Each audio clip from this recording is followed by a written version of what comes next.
Assalamualaikum warahmatullahi wabarakatuh. Pada hari ini kita akan belajar informatika.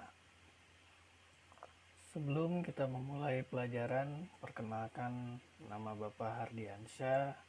Bapak biasa dipanggil Pak Adi TIK. Baiklah anak-anak, kita langsung saja memulai pembelajaran bab 1, yaitu operasi dasar komputer. Tujuan pembelajarannya yaitu 1. Memahami pemfungsian perangkat keras dan sistem operasi serta aplikasi, dan yang kedua, menghidupkan dan mematikan komputer dengan benar. Dan ini adalah peta konsep operasi dasar komputer. Yang pertama, komponen komputer. Yang kedua, menghubungkan perangkat, menghidupkan dan mematikan komputer. Yang ketiga, sistem operasi komputer. Yang keempat, dasar pengoperasian Windows 7. Dan yang kelima, mengelola file dan folder pada Windows 7. Dan yang akan kita bahas pada hari ini adalah tentang komponen komputer. Bisa kita lihat di sini ada gambar satu perangkat komputer. Nama komputer ini sendiri berasal dari bahasa Yunani yang terdiri dari dua suku kata, yaitu kom dan putare. Jadi jika digabungkan menjadi komputare, yang berarti dalam bahasa Indonesia memikirkan perhitungan. Dan pengertian komputer adalah perangkat elektronik yang memiliki beberapa komponen yang bekerja sama dan membentuk satu sistem, sehingga sebuah sistem komputer dapat menjalankan beberapa program. Komponen komputer terdiri dari 3 buah perangkat. Yang pertama, perangkat keras atau hardware. Yang kedua, perangkat lunak atau software. Dan yang ketiga, perangkat penggunaan atau biasa juga disebut dengan brainware. Perangkat keras atau hardware adalah komponen komputer yang dapat kita lihat secara fisik, dapat dipegang ataupun dipindahkan. Contohnya misalkan seperti keyboard, mouse, ada printer, kemudian ada CPU. Dan perangkat keras ini dibagi menjadi 3 jenis. Yang pertama, perangkat masukan atau input device. Yang kedua, perangkat pemrosesan atau process device. Dan yang ketiga, perangkat keluaran atau output device. Perangkat masukan atau input device. Yang pertama adalah keyboard. Bisa kita lihat di sini ada gambar sebuah keyboard, di mana di bagian sini ada tombol tanda baca, kemudian di bagian tengahnya ada tombol huruf, dan di sebelah kanan ada tombol angka. Dalam beberapa sistem operasi, apabila 2 tombol ditekan secara bersamaan akan muncul fungsi khusus atau pintasan yang telah diatur sebelumnya. Contoh misalkan Bapak tekan CTRL bersamaan dengan C. Berarti itu fungsinya untuk mengcopy. Dan kemudian Bapak tekan lagi CTRL bersamaan dengan P. Yang berarti itu fungsinya Bapak menempel data atau dokumen yang Bapak copy tadi. Jadi begitu ya anak-anak. Jadi dalam beberapa sistem operasi, apabila 2 tombol ditekan secara bersamaan akan muncul fungsi khusus atau pintasan yang telah diatur sebelumnya. Dan perangkat masukan yang kedua ada mouse. Mouse merupakan peralatan masukan yang berfungsi untuk menggerakkan pointer di layar untuk menjalankan ikon. Untuk menjalankan ikon perintah atau program yang tampil pada layar monitor. Dan jenis-jenis mouse antara lain ada mouse serial, ada PS2, USB, dan mouse wireless. Dan peralatan masukan atau input device yang ketiga ada scanner atau alat pemindai. Scanner merupakan peralatan masukan yang berfungsi untuk mentransfer atau mengkonversi gambar, foto, atau teks manual menjadi data digital sehingga dimengerti oleh komputer. Misalkan contohnya kamu punya foto kakek atau nenek kamu, misalkan yang fotonya yang zaman dulu, terus foto itu ingin kamu masukkan ke komputer atau ke handphone, maka terlebih dahulu foto itu harus di-scan. Setelah di-scan dan masuk ke komputer, datanya baru bisa dilihat di komputer, kemudian bisa juga dipindahkan ke handphone. Jadi dikonversi dulu gambarnya menjadi data digital agar bisa dimengerti oleh komputer. Seperti itu. Kemudian perangkat masukan yang keempat ada mikrofon. Mic atau mikrofon merupakan alat input yang berfungsi untuk merekam atau memasukkan suara yang akan disimpan dalam memori komputer. Kalian pasti sudah tahu ya, mikrofon ini biasanya di headset atau headphone itu sudah terdapat mikrofonnya. Dan perangkat masukan yang kelima ada webcam. Webcam merupakan kamera real time yang menggambarkan keadaan saat itu, sehingga gambarnya bisa dilihat atau diakses melalui koneksi internet dengan menggunakan aplikasi video call. Jadi kalian kalau misalkan mau video call menggunakan komputer, berarti komputer tersebut harus ada webcamnya. Selanjutnya kita bahas perangkat pemrosesan atau proses device.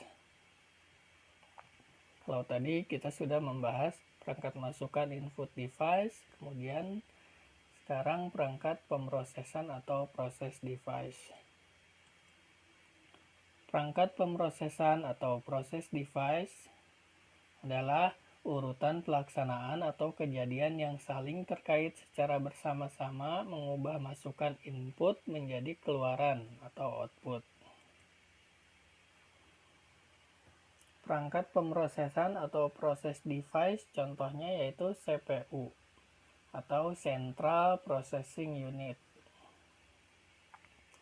CPU atau Central Processing Unit adalah alat pemroses yang merupakan alat proses utama dan terpenting dalam komputer yang mengendalikan seluruh proses pengolahan data, mulai dari membaca data dari peralatan input, mengolah atau memproses sampai pada mengeluarkan informasi output ke peralatan output.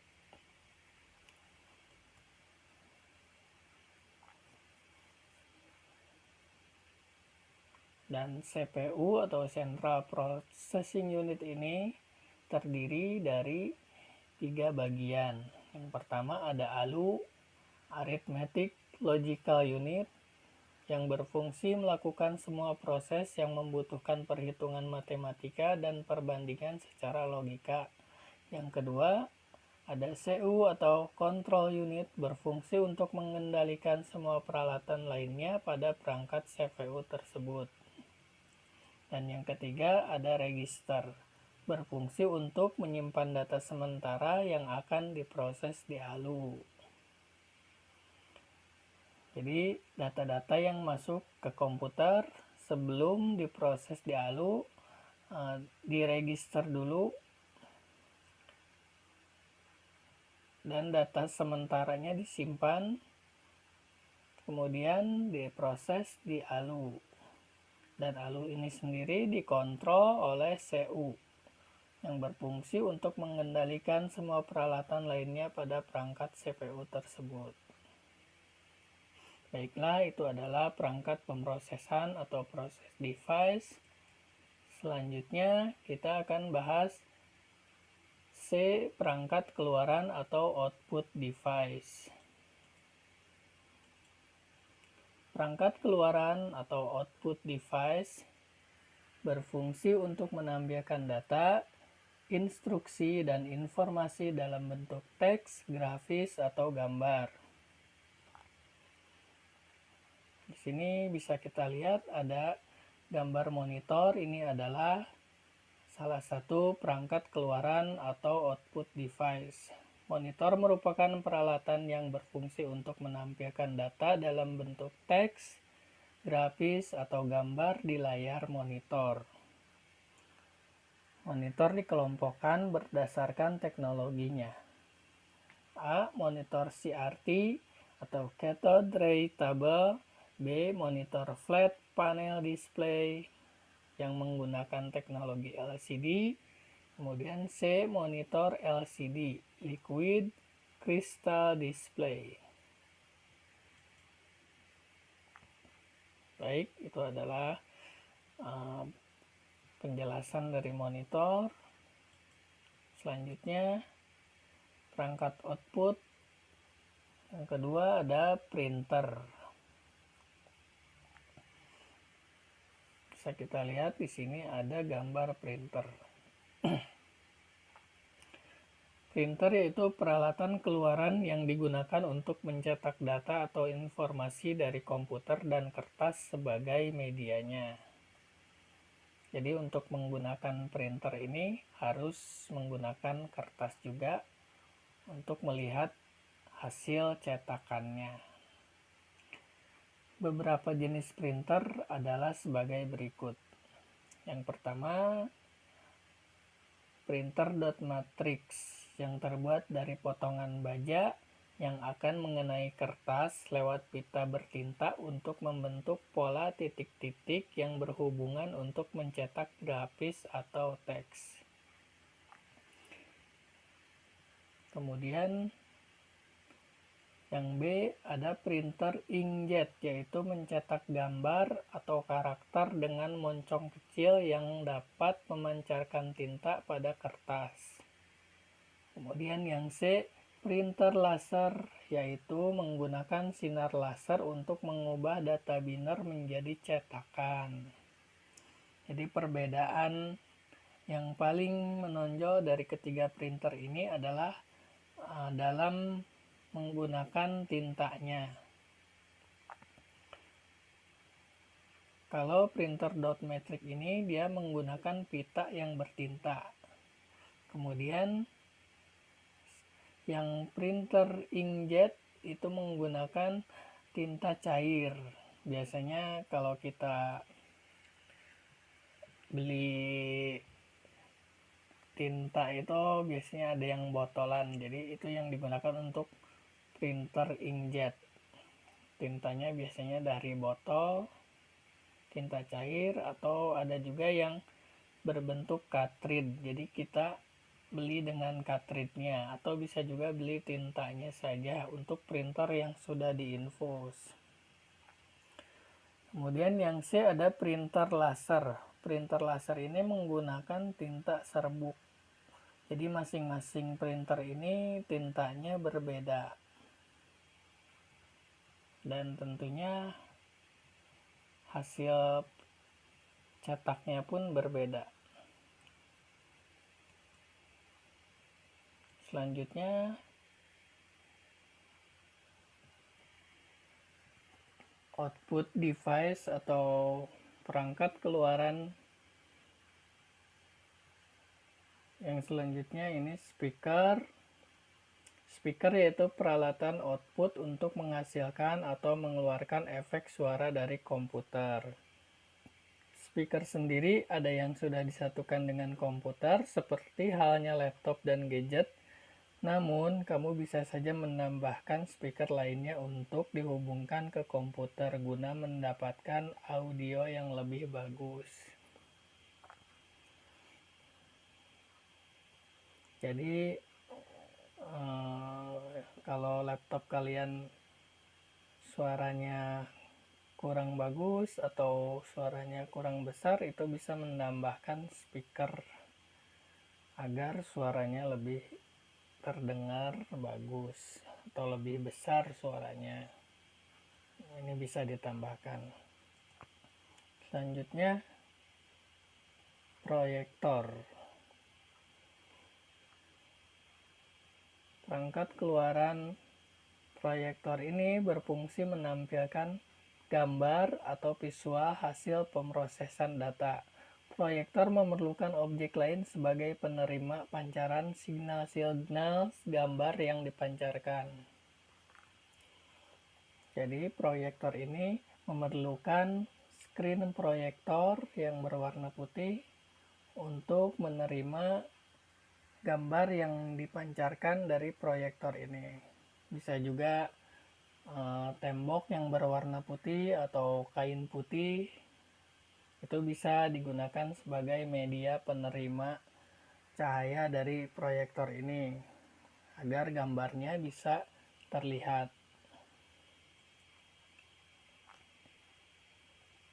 Baik, selanjutnya kita akan membahas tentang perangkat lunak atau software.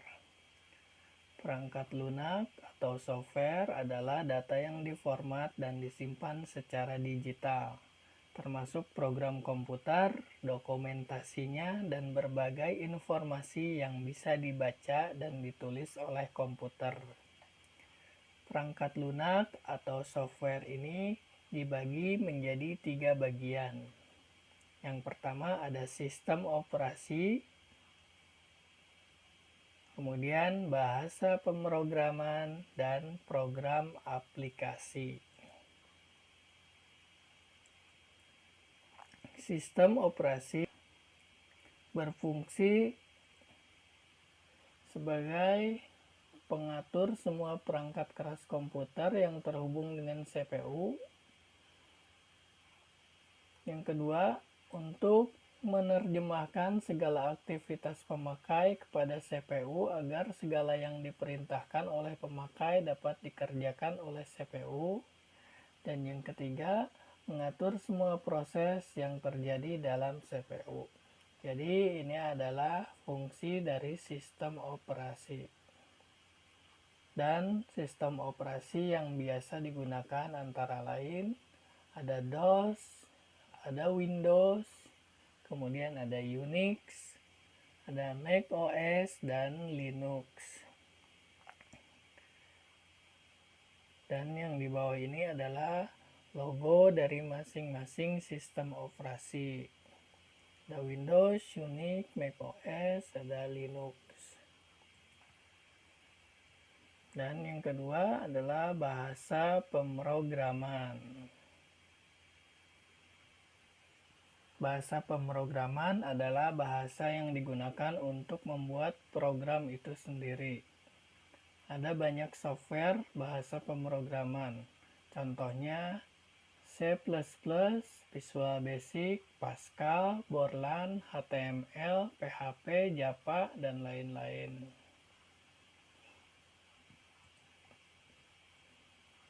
Dan yang selanjutnya adalah program aplikasi, yaitu software yang banyak digunakan untuk membantu menyelesaikan tugas tertentu seperti membuat surat, mendesain gambar, menghitung sejumlah angka, mengedit audio, video, dan lain-lain.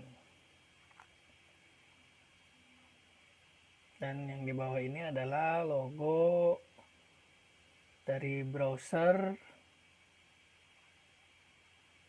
atau mesin pencarian. Ini ada Google Chrome, ada Mozilla Firefox, ada internet Internet Explorer, kemudian ada Opera, dan ini adalah logo dari aplikasi pengolah gambar atau untuk mengedit gambar.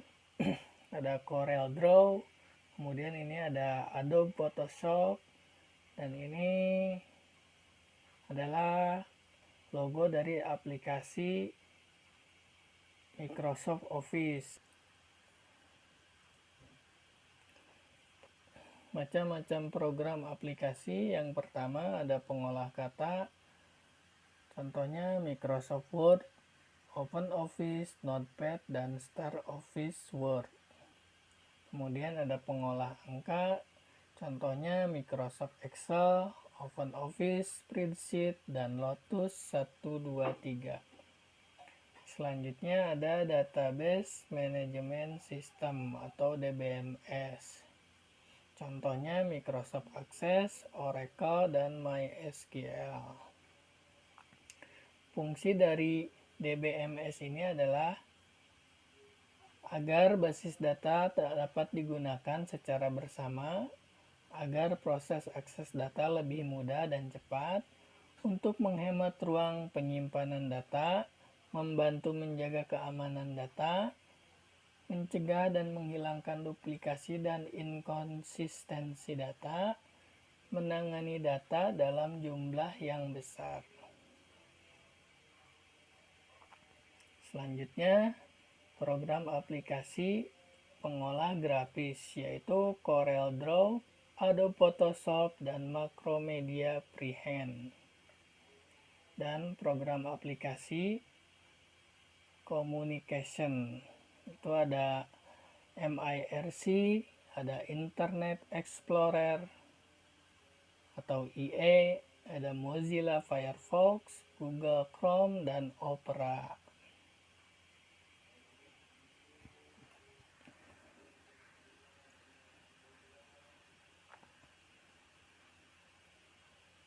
Baiklah, tadi kita sudah bahas tentang perangkat lunak atau software. Dan yang terakhir, kita akan membahas tentang perangkat penggunaan atau brainware. Perangkat penggunaan atau brainware adalah orang yang menggunakan atau mengoperasikan sebuah perangkat komputer. Pengguna komputer biasa disebut dengan user. Mereka dibagi menjadi beberapa macam. A.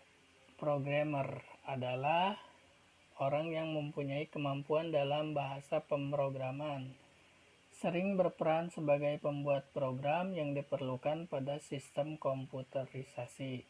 B.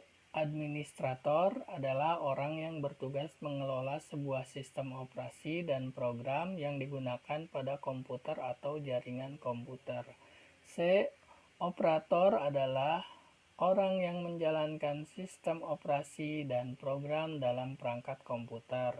Misalnya, merawat sistem operasi komputer dan menyiapkan data untuk diakses. Jadi, brainware ini terbagi menjadi 3 macam.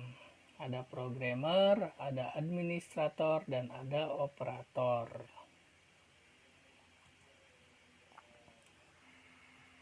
Baiklah anak-anak, tadi kita telah membahas tentang operasi dasar komputer.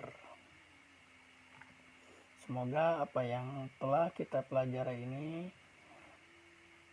bisa bermanfaat. Sekian pembelajaran hari ini. Maaf bila ada kesalahan perkataan dari Bapak. Terima kasih. Wassalamualaikum warahmatullahi wabarakatuh.